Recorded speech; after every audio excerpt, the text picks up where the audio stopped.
Good day to all. Here I am going to share with you all a story named My Journey, the Community Way.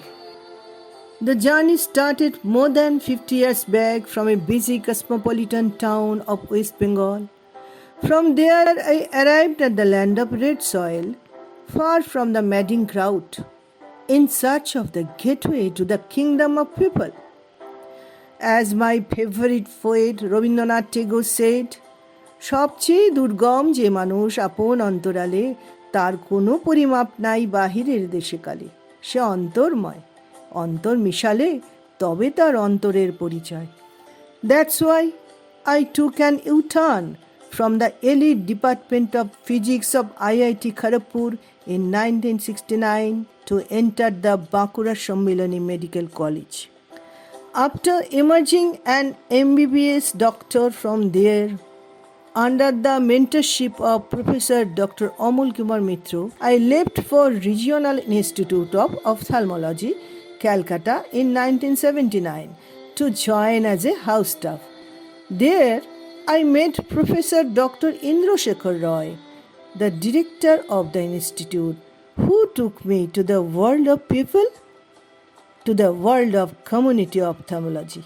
Community ophthalmology, a new discipline, was first introduced by Dr. Patricia Bath, an American ophthalmologist, in 1978 to address the problem of blindness of the underprivileged people of the world. Community ophthalmology says you cannot cure a patient by one-to-one doctor-patient contact only, unless you treat the community en masse. While working as house staff at RIO, I was taken aback by the overwhelming magnitude of blindness in India. As per ICMR report, India was the abode of 9 million blind people, 90% of blindness being curable, but less than 50% could be attended by the existing infrastructure. So, there was no way out other than reaching out for the people beyond the confinement of institutional boundary. As more than 80% of the people was blind out of cataract, under the leadership of Professor I.S. Roy, we went out for them in the mass free cataract surgery camps under the national program, held at schools, dharmashalas, and clubhouses around Calcutta and outside. As per report published by WHO NPCP survey in 1986-89, the blind population increased to 12 million. That stood as 1/5 of the global blind population. Therefore, we kept on doing mass cataract surgery camps outside and inside the base hospital throughout my whole service period under the state government.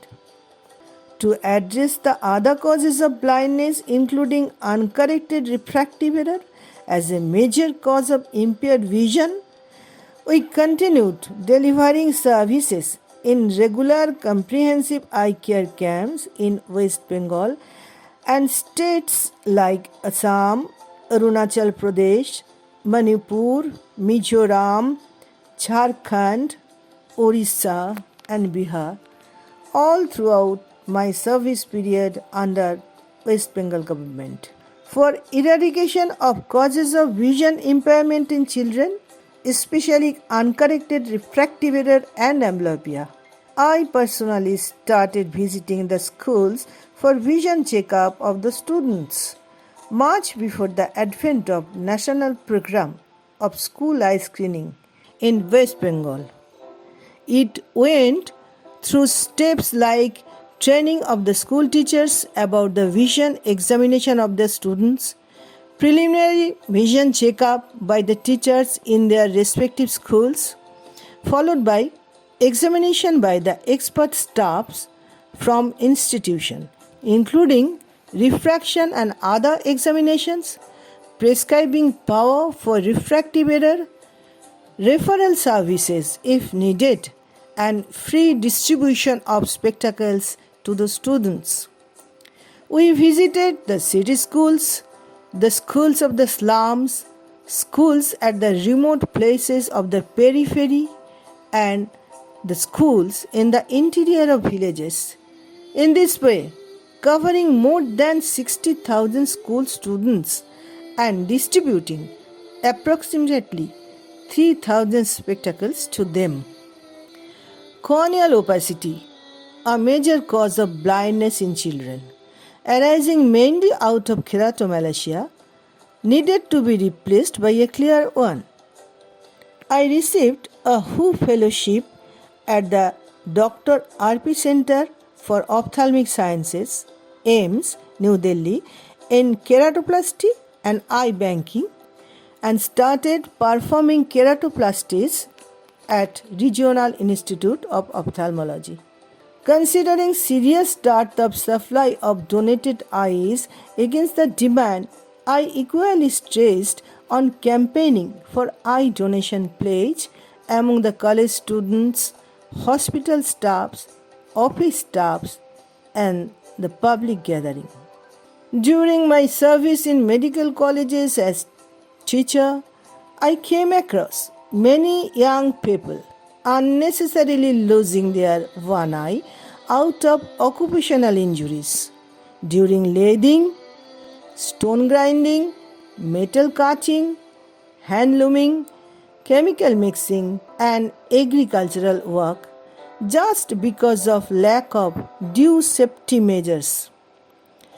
Occupational ocular morbidities, although a subject of concern under national program, was much neglected sector those days. I personally took an insight of the working condition of such small industry and agriculture sector. How dangerous was the working conditions without the use of any protective device against the eye injury. Neither the employer nor the employee was serious about it. I tried to propagate the awareness among them in person and through TV shows about the eye protection during work, using simple protective devices like an eye shield or an eye guard. Eyesight of transport workers, an important factor for the road safety, was equally an unattended sector. As those workers could not find time to reach us, I, with my team, reached out for them at the stands, terminuses, depots, and the adders of bus, auto, and highway trucks, convinced the workers about the need of their eye checkup, examined them, and prescribed power and distributed free spectacles and medicines among them. Later, the program ended up with the Safe Drive, Save Life project of West Bengal government. Community itself is an integral part of the community disease control, but awareness drive program among community was so poorly operational those days. To fulfill that purpose, I started developing many information, education, and communication materials locally in simple language, as leaflets and posters, signboards, books and booklets, colorful calendars, slides and videos on eye health and diseases, and took them to the people like college students, school teachers, transport workers, and public gatherings at villages and in the cities. I also participated in rallies, in live radio and TV talks, arranged street dramas as a part of awareness drive among people. In this way, instead of gaining expertise in any of the prestigious subspecialties of ophthalmology, I preferred to engage myself more and more in the non-prestigious community activities. To make it popular, among my ophthalmic fraternity, I reached out with papers and presentations at numerous conferences all over India. I launched and edited the first Journal of Community Ophthalmology at national level under direct inspiration of Professor Dr. Shapon Samanto, the founder of Association of Community Ophthalmologists of India. As a teacher, I motivated my medical and paramedical students in community ophthalmology by taking them to the outreach activities.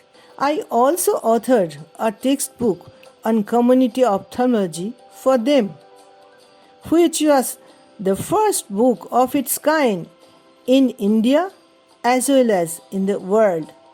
I was always backed by state and central government in all of my initiatives with financial and manpower help. Not only that, I was also encouraged by awards for my community works by our professional associations at the state level and at national level also. In the meantime, in the event of changing scenario of blindness profile, there was launching of a new global initiative, Vision 2020, the right to sight. As per the new program, I started detecting diabetic retinopathy and glaucoma in adult and retinopathy of prematurity in neonates, the new emergent causes of blindness. I also received a training in Vision 2020, the right to sight, in the International Center for Eye Health in London in 2010. But the blind school service in Calcutta and meeting with the visually challenged people closely brought about a new turn in my journey ultimately. I was deeply moved by the helplessness of these people who are irreversibly blind and shifted myself to the rehabilitative sector of community ophthalmology. After my retirement from State Medical Education Service, I started an NGO for all-out rehabilitation of blind people, Parashmani Welfare Society. Parashmani, the touchstone that would add some golden lining to the life of visually challenged people so far kept in dark by the society.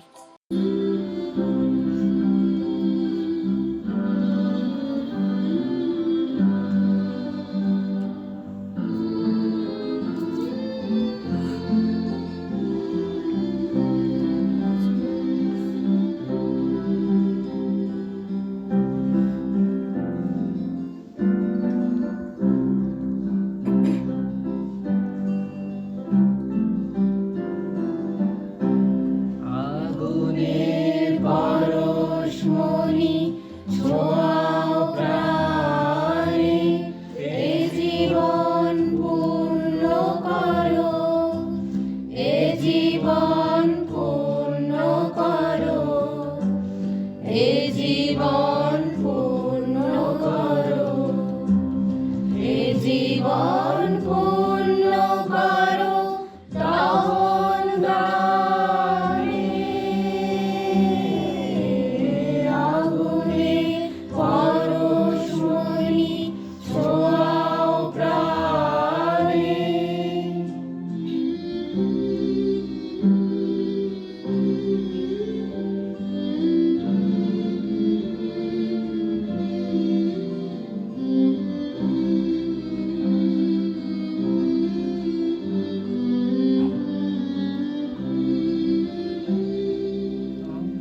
Poet Rabindranath Tagore said, জীবনে জীবন যোগ করা, না হলে কৃত্রিম পণ্যে ব্যর্থ হয় গানের পসরা।